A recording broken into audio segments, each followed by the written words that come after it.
Now, sometimes when you're starting a new hobby, some of those steps for preparation end up being a little more difficult than you anticipated. The same can be said, most often, about changing the strings on your guitar.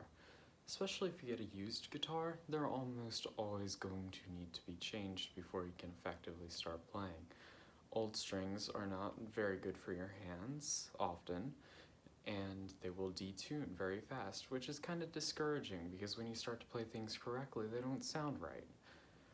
So, the first thing you need to know is what strings do you get. I'm going to go over how you restring an electric guitar. Now, the steps for tuning an acoustic guitar are slightly different, but not all that different. It would be pretty easy to figure out the differences if you were to go to an online resource. Most of it has to do with what strings you buy, and it's often very clear which strings are for electric guitars and which ones are for acoustic guitars. Now, when you're buying strings, you need to take into account the gauge. There are numbers on all these boxes that represent the gauge of the string, the thickness of it. The smaller the number, the lighter the gauge. So if you want your strings to be really easy to press down and play, and you don't need a really warm sound from them, and you're going to be gentle enough where they won't break, get a light gauge. If you want a more strong but mellow sound, like a warm tone, then go for a heavier gauge. Just keep in mind that they'll be slightly harder to press down, but they'll also break less often. And make sure that you're buying the right strings for the right guitar. Check to see if they say acoustic or electric on them, and just go from there. And once you get these strings, so for my guitar here, it is a Telecaster, so there are holes in the back. You want to feed each string through here. When you get your strings, they're all going to be color-coded.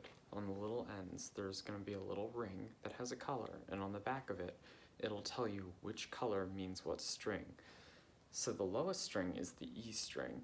So you look for the one with the capital letter E, and then once you take all the strings off your guitar by cutting them with a wire cutter, you feed the E string through this top hole, and then you pull it all the way to the top.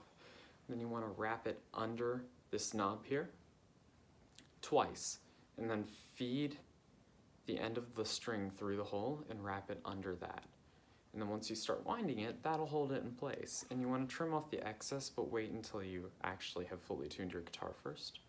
So then once you tune it and you get it to the right sound that you need, you are ready to move on to the next one. The next string is the A string, so that's going to go in this hole just below where we put the E string.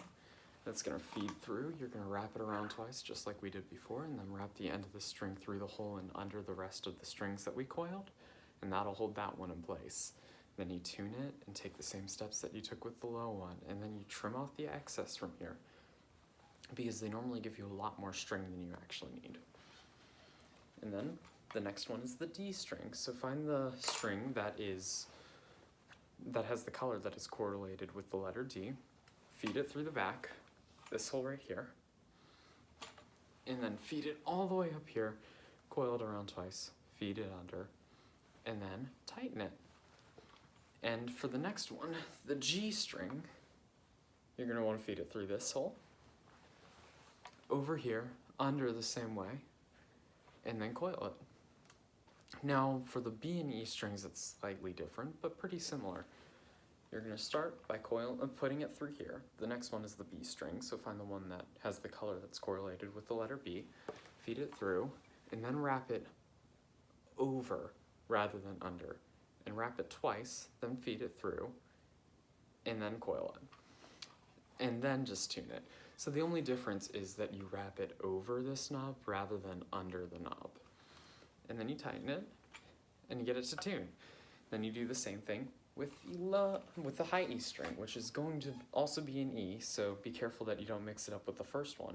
It's going to be the thinnest string that you get in that package, and then you're going to feed it through, wrap it over, and coil it, and tighten it.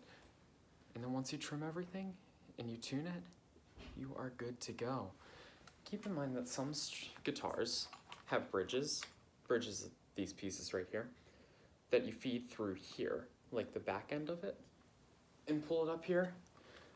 My guitar is a Fender Telecaster, so it's a little different and you feed it through the back, but a lot of guitars do it so you feed it through here, so you just follow all those steps, except instead of going through the back to feed it through, you just feed it through the front. And there you go. That is all you need to know.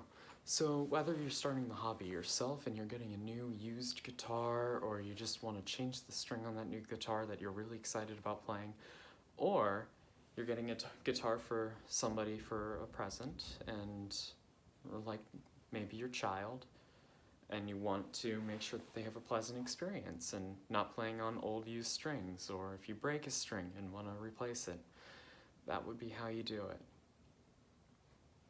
All right. Have fun playing.